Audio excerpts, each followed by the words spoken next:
Gálatas capítulo 6, verso 1 al 18 es lo que vamos a cubrir esta tarde y terminar el libro de Gálatas. Creo que han sido, perdí la cuenta, pero varias semanas que hemos estado, varios meses, obvio, en el libro de Gálatas. Vamos a tomar, el otro miércoles tenemos estudio también, va a ser tema abierto, especial, específico, y luego vamos a tomar un par de semanas y luego vamos a entrar otra vez más a otro libro de la Biblia y enfocarnos, espero que terminar el año. Nos va a tomar el resto del año, parece, dependiendo del libro que vayamos a decidir con los ancianos a tomar. Pero vamos a terminar esta tarde Gálatas. Y el título que quiero ponerle a este capítulo es Llevando las cargas unos de otros, que es muy importante. Ahora, el capítulo 6 de Gálatas cierra con una exhortación, podemos decirle una exhortación pastoral de parte del apóstol Pablo. Es práctica y es profundamente espiritual esta exhortación pastoral del apóstol Pablo. Ahora, si se recuerda, él ha estado defendiendo con fuerza la justificación por la fe. O sea, él está diciendo, no es por obras, sino es por la fe, la justificación de la fe que hemos recibido nuestra salvación. Y el apóstol Pablo ahora entonces, después de estar defendiendo la justificación por la fe, viene y se dirige a cómo nosotros debemos vivir en la libertad que hemos recibido por lo que Cristo ha hecho por nosotros en la cruz del Calvario. Entonces, ¿cómo vivimos en la comunidad cristiana y cómo cargamos las cargas los unos de los otros? Creo que, escucha esto rápidamente, el vivir la vida cristiana no es vivirla como un llanero solitario. O sea, me voy a esforzar a yo ser bien santo y bien bueno. No, es cargar las penas de los unos con los otros, que esa es una de las cosas más difíciles de la vida cristiana. Y voy a decir algo, no las cosas difíciles solo de los que están cerquita de nosotros, como nuestras familias, nuestros mejores amigos, sino de los hermanos en Cristo, del cuerpo de Cristo, de la iglesia local donde nos congregamos. Eso no es fácil. Eso toma tiempo y madurez y honestamente ser intencionales y pedirle a Dios que nos ayude a tener ese deseo. Señor, si la oportunidad se presenta, permíteme ser de bendición a alguien dentro de la iglesia donde tú me tienes. Ahora, no buscando a ver qué encontramos en la vida de las personas, porque eso es eso es chisme. Y eso es una línea muy fina que tenemos que tener cuidado porque puede suceder y podemos disfrazarlo nosotros como que, oh no, solo quiero ayudar y entonces la verdad es que quiere saber todas las cosas que le están pasando a las personas. Entonces tengamos cuidado con eso y seamos sabios de los dos lados. Si usted es de los que de verdad tiene una honesta intención de ayudar, esté simplemente listo cuando el Señor presente una oportunidad. Y si usted es de los que algún día va a necesitar ayuda, que todos lo vamos a necesitar eventualmente de alguien dentro del cuerpo de Cristo, seamos sabios a quien le abrimos nuestro corazón. Muy importante eso, porque eso solo viene, obvio, entre nosotros vamos madurando y creciendo en las cosas del Señor. Así que el enfoque del apóstol Pablo acá en realidad está en la restauración, en el servicio mutuo los unos a los otros, en la humildad de corazón, en cómo hacemos las cosas y en sembrar en lo espiritual. Entonces, la libertad cristiana, nos habla el apóstol Pablo, no es una excusa para nosotros vivir egocéntricamente, o sea, para nosotros mismos, sino es un llamado a amar, a servir en el poder del Espíritu Santo. Una vez más, un llamado a amar y a servir, guiados por el Espíritu Santo, que recuerde, el Espíritu Santo nunca le va a decir a usted que haga algo que no esté escrito en la Biblia. Amén. Nunca hay una nueva revelación. No, ya está escrito y Él nos dirige a las Escrituras. Porque hay mucha gente que tiene esa idea, que el Espíritu Santo me habló y me dijo a mí esto. Bueno, si va en contra de lo que está en la Biblia, lo siento mucho, no podemos recibir eso, ¿no? Entonces creo que estamos al punto de nuestro caminar con el Señor, espero que todos podemos entender eso claramente. Miren los primeros dos versos rápidamente, Gálatas 1 y 2. 6, 1 y 2. Hermanos, dice, Aun si alguien es sorprendido en alguna falta, mire cómo empieza. Ustedes que son espirituales, esto está refiriéndose a ustedes cristianos, que son perseverantes en la fe, que son maduros, está diciendo, restáurenlo en el espíritu de mansedumbre, dice, mirándote a ti mismo, dice, no sea que tú también seas tentado. O sea, nunca con una intención de solo averiguar qué está pasando, nunca con una intención de hacer sentir menos a alguien que está pasando por un problema, sino reconociendo que a cualquiera de nosotros, ninguno de nosotros es inmune al pecado. Ninguno de nosotros es inmune al pecado. Entonces la actitud de ayuda es una de humildad, dice Pablo acá. Entonces, verso 2 dice, lleven los unos las cargas de los otros y cumplan así la ley de Cristo. ¿Recuerdan cuando Jesús le dice a los discípulos, si te piden cargar una carga, una mía, qué les dijo él? Cárguela dos. Sin problema, cárgala dos. Esa es la actitud, por lo menos esa es la mentalidad que tenemos que tener acá. Si alguien necesita ayuda, ayúdelo, aún más de lo que ellos esperan que nosotros les ayudemos. Hasta donde sea posible, por supuesto, ¿verdad? El creyente maduro, escucha esto, debe ser un agente de restauración, podemos decir, no de condenación hacia el que está necesitado. Ahora, estos dos versículos básicamente es un llamado a una solemne restauración piadosa del hermano o hermana en Cristo que están caídos, que están pasando por algún problema, alguna dificultad. Ahora, Pablo no minimiza el pecado, es muy importante, sino lo enfrenta con sinceridad. O sea, no es el tener buena intención de tratar de ayudar a alguien, no nos da licencia para arrullar el pecado de alguien. ¿Está claro eso? Para decir, bueno, no te preocupes, o sea, está bien. O sea, no, está mal. ¿Por qué está mal? Porque esto dice la Biblia acerca de esto. Pero hay esperanza en Cristo Jesús para que, ¿ya me entienden? Entonces, la actitud tenemos que tener con cuidado. Nunca como dando una falsa esperanza que todo está bien aun cuando estás en el pecado. Si persigues en esto, la realidad es que hay un gran problema en tu vida y posiblemente no seas ni cristiano si el patrón de tu vida es seguir en ese estado. Entonces, eso tiene que, cuando hablemos con sinceridad a alguien, esa es la manera que nos referimos a alguien, o sea, que les hacemos ver el problema. Y por eso Él nos llama espirituales. ¿Por qué? Porque una persona espiritual se guía a través de lo que la palabra de Dios nos enseña. Y los verdaderos cristianos son guiados por el Espíritu. La revelación del Espíritu está en la palabra de Dios. ¿A qué? A restaurar con mansedumbre, dijo. Así que no se trata de condenar, sino se trata de ayudar a la otra persona a llevar la carga juntos. ¿Por qué? Porque es lo que Cristo hizo por nosotros. Llevó nuestras cargas en la cruz del Calvario. La actitud es esa. Si no estamos dispuestos, escuche esto, a ensuciarnos las manos en la restauración de alguien, de los que están tropezando, pueda que todavía no hemos entendido exactamente de lo que se trata, podemos decir, el evangelio que decimos predicar. Porque, una vez más, empecé diciendo, esto no se trata de a ver qué tan santo yo me puedo volver o qué tanto me puedo aislar para que el mundo no me afecte o los problemas de los demás no me afecten. No podemos pensar así. Eso no es en realidad entender la vida cristiana. Sí, no somos del mundo y no participamos en las cosas del mundo, pero nuestros hermanos en Cristo, cuando hay necesidad, nosotros inmediatamente la actitud debe ser una de ayuda, de estar disponibles a ayudar. Entonces, llevar las cargas de otra persona, escuche esto por favor, no es opcional.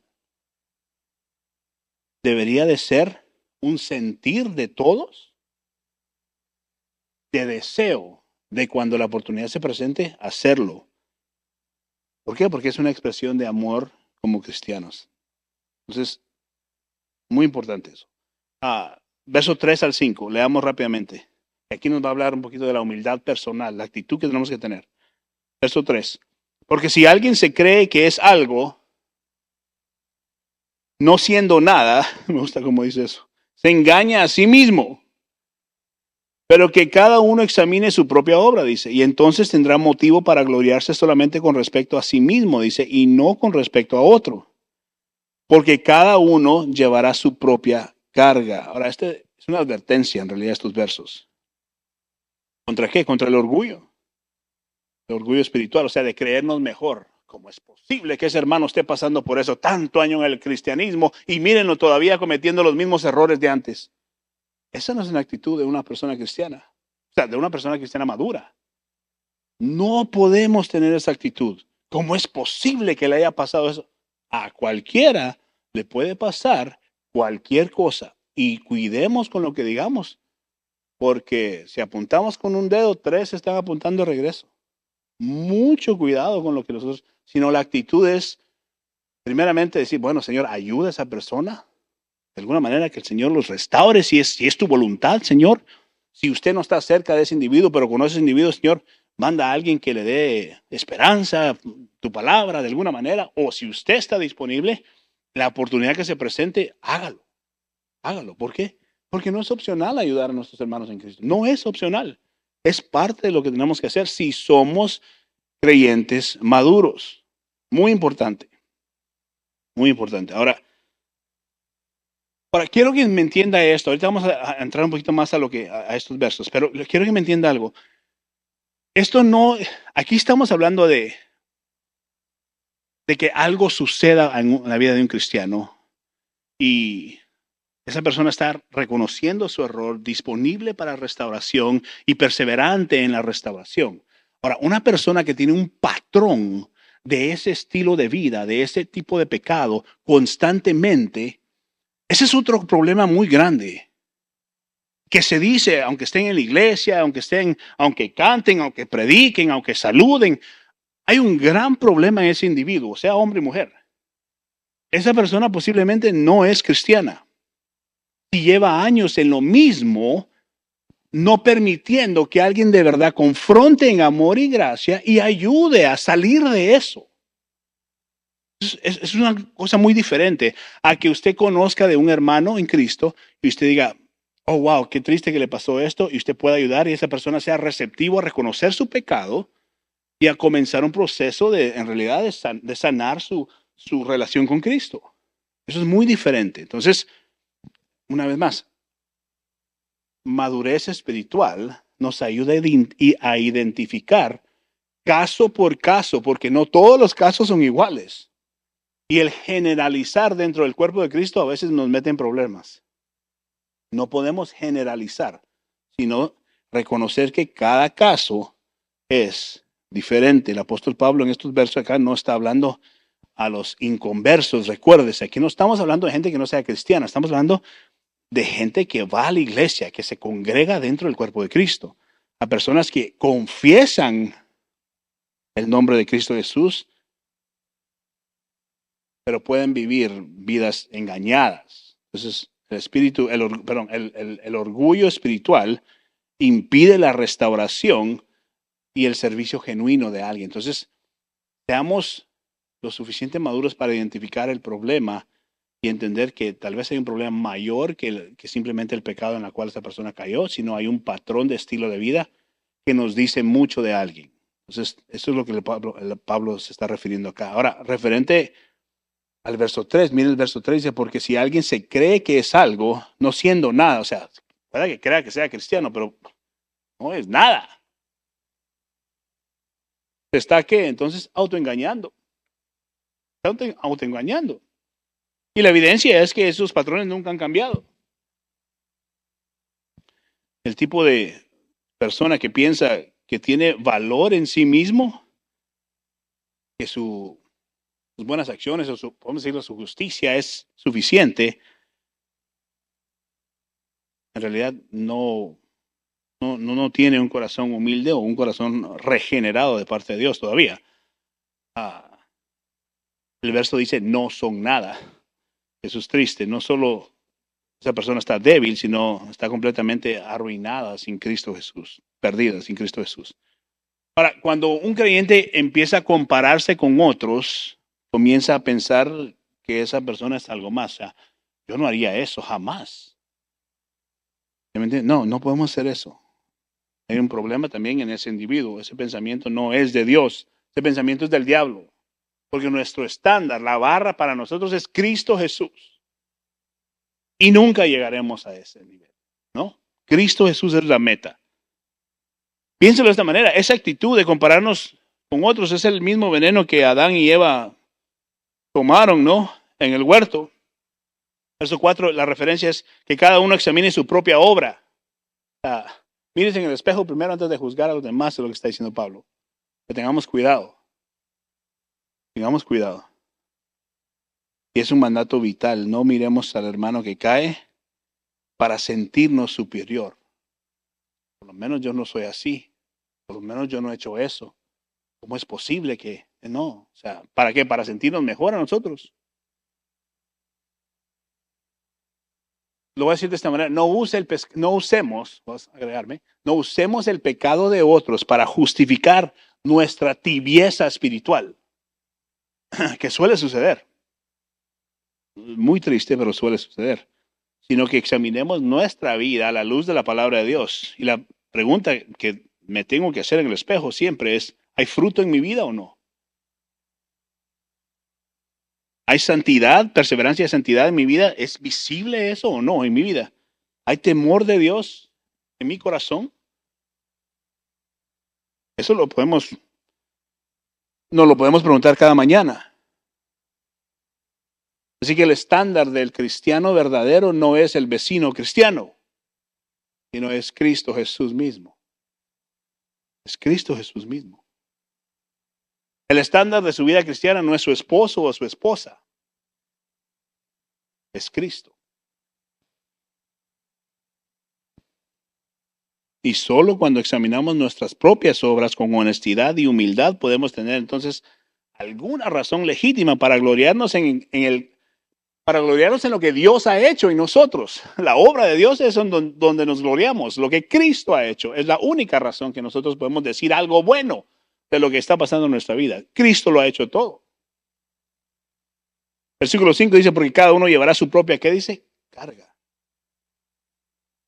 En aquel día no va usted a voltearse, bueno, pero por lo menos estaba mejor que este lado, Señor, ¿no?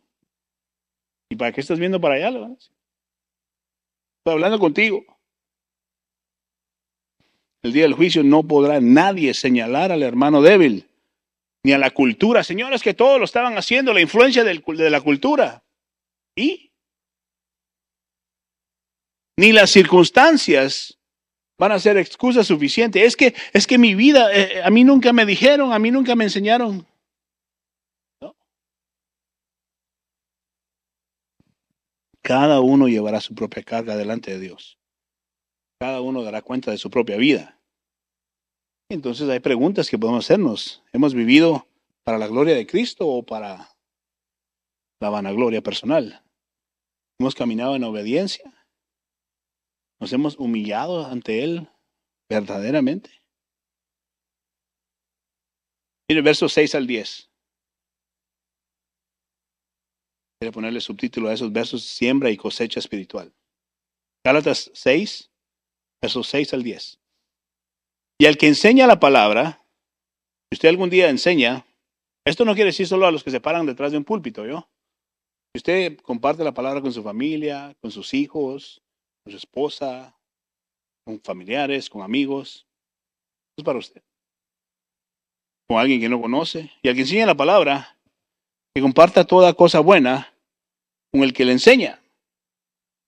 No se dejen engañar, dice a Dios, nadie se burla. De Dios, perdón, nadie se burla.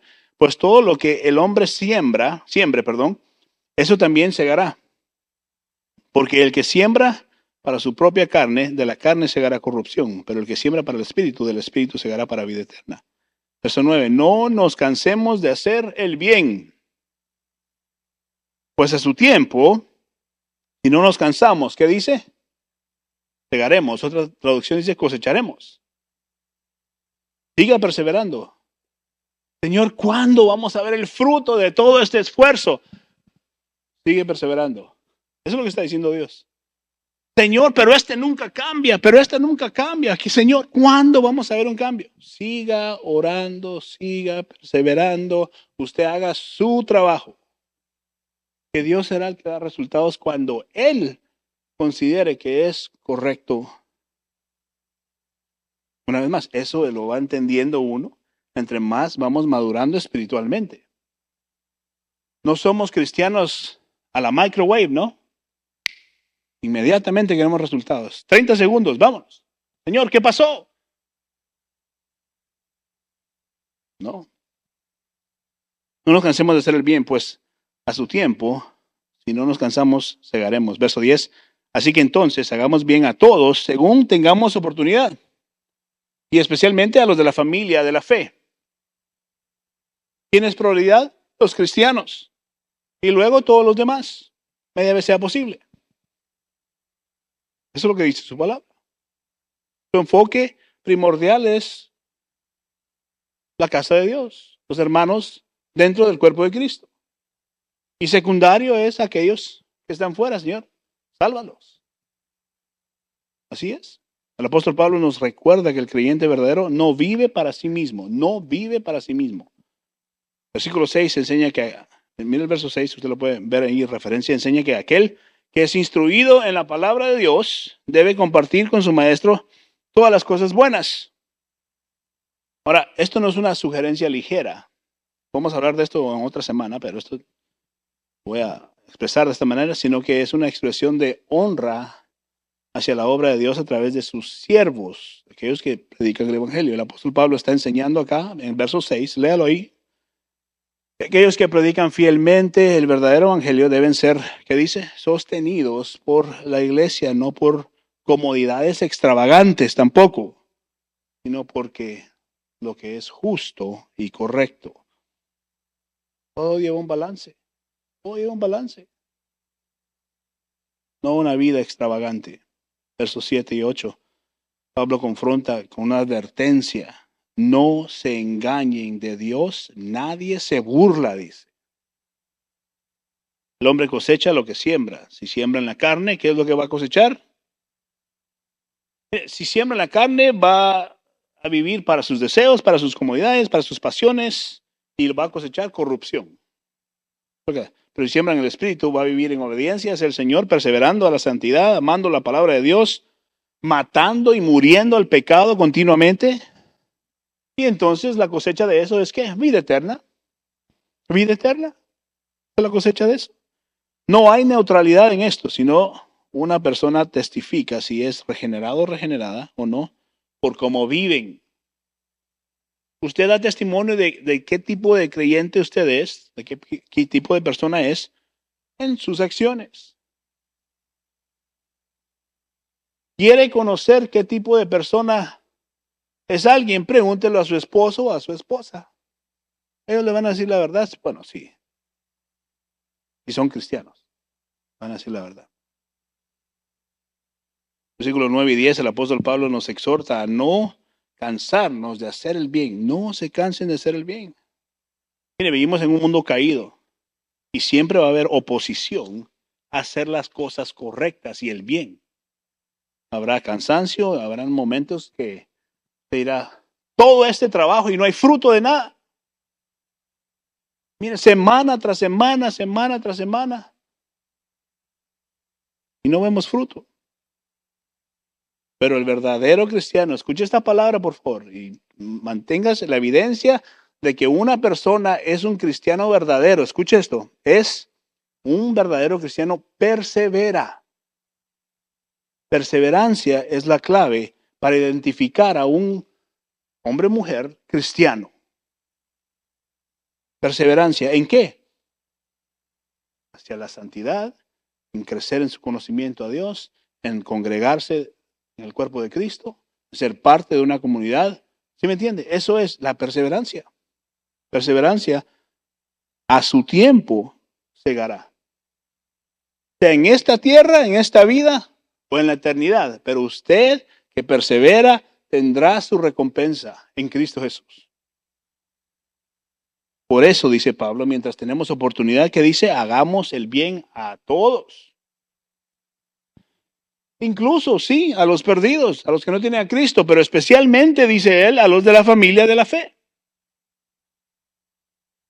Porque eso es evidencia de una vida transformada, por el poder del Evangelio de Cristo Jesús. Ahora, quiero que entendamos algo. Estos no son versos que nos están dando una exhortación moral, sino que nos llama a una urgencia de vivir como verdaderos hijos de Dios. Esto no es una teoría bonita que sería bueno poder aplicarla de alguna manera. No, esto es así tienen que vivir, dice Pablo. La evidencia de que alguien es un cristiano verdadero es esto. Hace estas cosas. Los versos no son, una vez más, una exhortación moral. ¿Por qué? Porque si decimos tener fe nosotros, entonces vamos a vivir diferente. Si decimos tener fe, pero seguimos viviendo en la carne, entonces estamos negando que no, estamos negando a través de nuestras obras lo que decimos que somos. Y por eso el verso dice, y Dios no será burlado, porque a Dios no lo engañamos. ¿A quién estamos engañando? Tal vez a los que están a nuestro alrededor, pero no a Dios. Por eso Dios dice, y no será burlado. Muy importante. Esto no es una idea bonita de cómo vivir la vida cristiana. Pablo dice, así se vive la vida cristiana. Verso 11 al 16. Nos gloriamos en la cruz del Calvario, amén, y no en la carne. Verso 11 al 16. Verso 11. Miren con qué letras tan grandes les escribo de mi propia mano. Básicamente lo que está diciendo aquí es, miren la importancia de lo que les voy a decir ahorita. Eso es lo que está diciendo. Eso es lo que está, para que él diga esto, es como que está agarrando un, ¿cómo se dice? Un highlighter en español.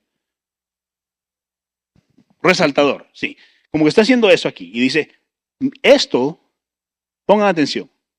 Verso 12. Los que desean agradar en la carne tratan de obligarlos a que se circunciden. Regresando al tema que hemos estado hablando antes del capítulo 6, ¿no? Recordándoles, esos, dice, simplemente para no ser perseguidos a la causa de la cruz de Cristo, dice, porque ni aun los mismos que son circuncidados guardan la ley. Esos que les dicen que hagan esto, ni ellos guardan la ley, les dice. Pero ellos desean hacerlo circuncidar para gloriarse en la carne de ustedes. Verso 14.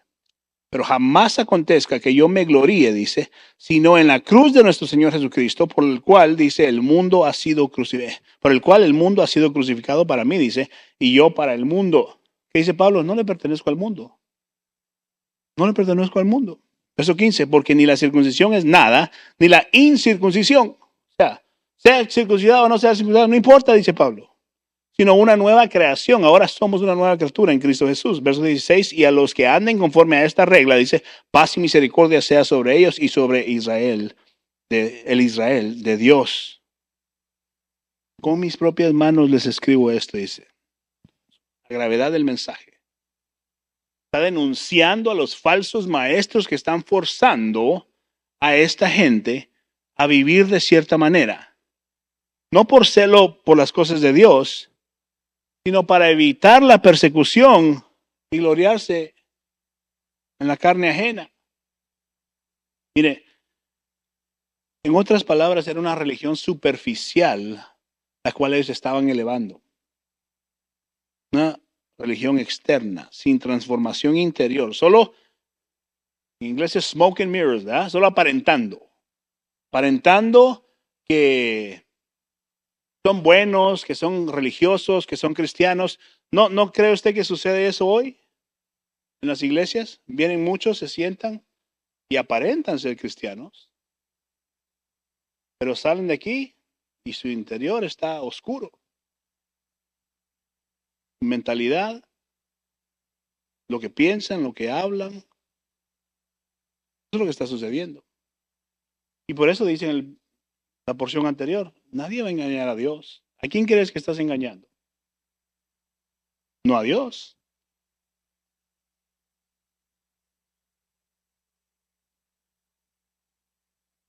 No vivimos para sí mismos. Esto era una abominación delante de Dios.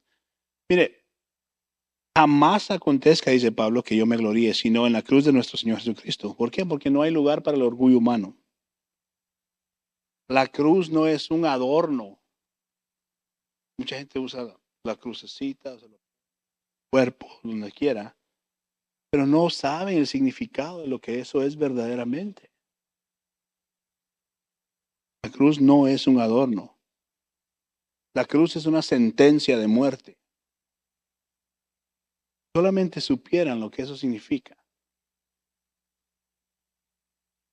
Una sentencia de muerte. Donde miraban una cruz, sabían que ahí había muerte. Muerte. La cruz de Cristo para nosotros significa morir a nosotros mismos. Morir a nosotros mismos. Y si realmente hemos sido crucificados con Cristo, el mundo entonces ya no tiene poder sobre nosotros. Piense en el significado de lo que la cruz es para usted. No solo es un símbolo religioso conocido por todo el mundo. Es echado de menos, gente se burla. El cristianismo es la religión en la cual más personas se burlan.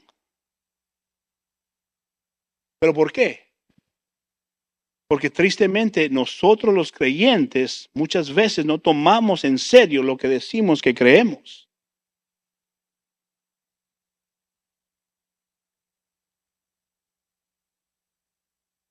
Si realmente hemos sido crucificados con Cristo, el mundo entonces ya no tiene poder sobre nosotros. Ya no vivimos para nosotros mismos. Ya yo no deseo, ya no deberíamos de desear las cosas que el mundo desea. Mire, yo les voy a confesar algo. Para mí, en mi mente, un cristiano que desea ser millonario y rico, esta persona tiene un problema. Una vez más, si usted lo piensa, Dios lo ayude, está bien, no hay pena. Pero para mí, un cristiano que vive para acaparar cosas, hay un gran problema en ese individuo. Porque no tiene nada de malo tener cosas. Por favor, entiéndame. No tiene nada de malo tener cosas y que Dios nos bendiga y vivir cómodamente, gracias a Dios y el trabajo, el esfuerzo. Dios bendice la obra de las manos que trabajan honestamente. Y qué bueno. Seamos bendecidos. Pero si eso toma prioridad en la vida de un individuo, hay un gran problema que tristemente suele suceder. Jesús le dijo al joven rico, sígueme. Jesús no le dijo, sígueme a muchos cuando anduvo caminando en esta tierra. ¿Y cuál fue su problema? Tengo muchas cosas. Y eso es lo que pasa cuando acaparamos, porque 100 ya no es suficiente. Ahora queremos 200. Y 200 cuando los tenemos ya no es suficiente, queremos 400.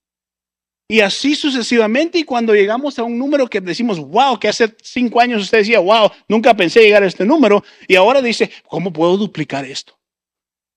Y nunca se sacia ese individuo que desea ese tipo de vida. Una vez más, no estoy diciendo que no trabajemos duro y que la labor de nuestro trabajo nos bendiga y a nuestra familia.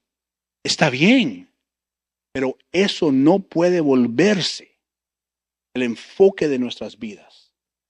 Porque si no, dice mucho de nosotros como cristianos, como seguidores de Cristo. No hay lugar para el orgullo en el ser humano. Ya no vivimos para la aprobación de los hombres. Vivimos para aquel que murió por inmerecedores y aquel que resucitó por nosotros. La verdadera marca del creyente entonces, como estaba exhortándolos Pablo, no es la circuncisión ni un rito externo, sino una nueva creación en nuestro interior. Un corazón transformado por el Espíritu Santo que ama a Cristo más que al mundo. Que ama a Cristo más que el pecado. Que ama a Cristo más que a sí mismo. Y el apóstol Pablo acá termina con una bendición en los últimos versos 17 y 18. Ahorita lo vamos a leer. A seguir el camino estrecho. ¿Sabe cuál es el camino estrecho? Los que pocos escogen. A los que pocos perseveran. Oí que alguien me dijo una vez que tenía un familiar que le dijo esto. Oigo que en la Biblia, en la iglesia dicen, sigan el camino estrecho porque el camino a Satanás es amplio. Decía ese señor que no tenía Cristo en su corazón. Y dijo, ¿por qué voy a seguir un camino ancho cuando mire qué tan amplio es este camino? Aquí vamos bien, decía. ¿Sí me entiende la mentalidad? No hay temor de Dios. No hay deseo de nada. Y esa es la actitud de muchos. ¿Por qué voy a seguir el camino estrecho si mire, todo se mira de color de rosas aquí? Everything's fun. Todo es alegre, bonito. ¿Por qué voy a estar aquí todo aburrido? Bueno, yo ya no pienso así. Cuando estaba más joven pensaba así, pero ahora ya no. Miren los últimos dos versos, 17 y 18. De aquí en adelante, nadie me cause molestias, porque yo llevo en mi cuerpo las marcas de Jesús. ¿Sabe qué está diciendo? Yo he sufrido por esto, pagado con mi propia carne. Tengo las marcas del perseverar en este camino. Verso 18. Hermanos, la gracia de nuestro Señor Jesucristo sea con el espíritu de ustedes. Amén. Mire, Pablo está concluyendo aquí con una autoridad apostólica y una nota de gracia y misericordia. Él tenía marcas físicas como testimonio de su fidelidad. Como testimonio de su fidelidad. Voy terminando con este pensamiento. Mire, Gálatas es un llamado urgente. El libro de Gálatas, ahora estamos... Gálatas, perdón. Un llamado urgente a defender el verdadero evangelio. Léalo en casa otra vez. Son 6 capítulos. Usted puede leerlo en 30 minutos, 1 hora, para refrescar todo lo que hemos hablado por estos meses. Y dése cuenta, identifique. Es un libro pequeño para defender el evangelio que nos enseña cómo vivir esta vida. Confrontando cualquier tipo de legalismo y cualquier tipo de libertinaje. No seamos seguidores del legalismo, y especialmente del libertinaje. Yo hago lo que yo quiera. Yo soy dueño de mi vida. Esa actitud es diabólica. ¿Qué es eso? Usted abrió los ojos y respiró y yo también, porque Dios quiso. No somos nuestros. Cristo es el todo para nosotros. La salvación es por gracia mediante la fe, no por obra, está diciendo Pablo. Y esta libertad que ahora tenemos, gracias a su misericordia, no es licencia para pecar, sino es licencia para vivir en santidad por medio de la perseverancia y la guianza del Espíritu Santo. Rápidamente, déjeme hablar. Voy a cortarlas. Aplicaciones prácticas, rápidamente. No intente ganarse el favor de Dios haciendo buenas obras. Entonces, no, no, eso no funciona. Hagamos buenas obras porque fuimos creados para buenas obras. Pero entendamos que eso no nos da puntos con Dios. No sé cómo más decirlo. ¿Eh? Sino que descansemos en lo que Cristo hizo. Y eso es suficiente. Si usted es lo que es porque Cristo hizo lo que Él hizo.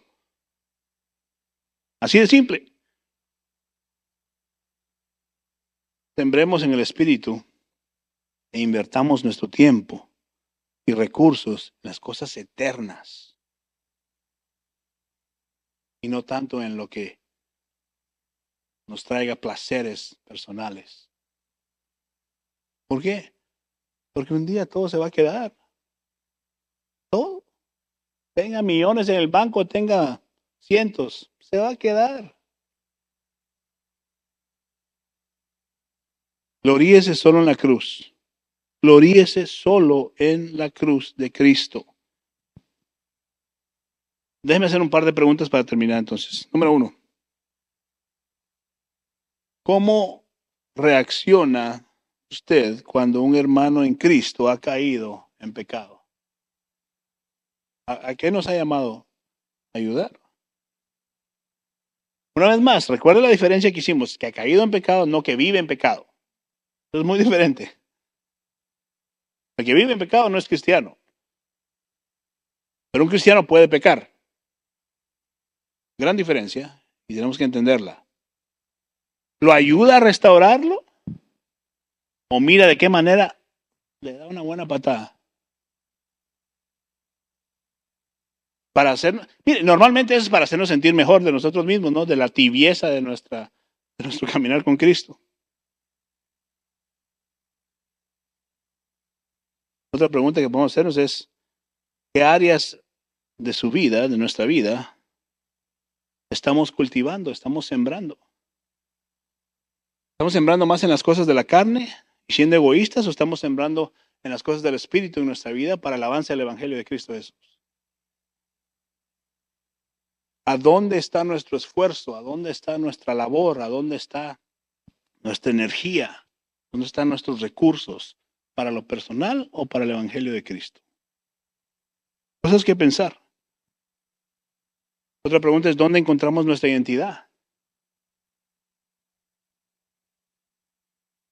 ¿La encuentra en Cristo o en su esfuerzo para verse como alguien religioso?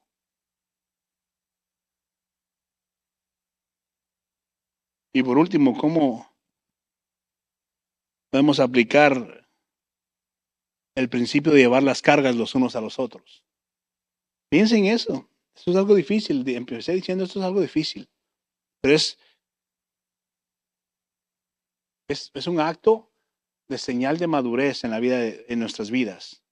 El estar pensando de qué manera puedo ser ayuda a alguien cuando lo necesita.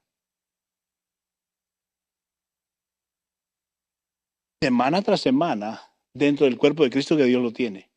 En este caso para ustedes y nosotros, en la gente de esta iglesia. ¿De qué manera usted está haciendo de bendición al cuerpo de Cristo? ¿O está pensando egoístamente solamente? Son cosas a pensar. Por eso digo, lea otra vez Gálatas. Y son preguntas que tienen que estar por lo menos maquinando en nuestra mente. Señor, ayúdame a entender estas cosas más claramente y de alguna manera aplicarla a mi vida para que empiece a dar fruto y una evidencia de que estoy creciendo en ti, Señor. Porque mi deseo es conocerte. Mire, nuestro deseo no es quedarnos como empezamos, ¿no? Como un bebé que sigue tomando leche nada más. La Biblia habla acerca de eso, ¿no? No, pase a comida sólida, hacer cosas que marcan la diferencia en la vida de las personas. No porque usted es bueno y lo puede hacer, sino porque la gracia de Dios lo permite a usted hacerlo. Amén.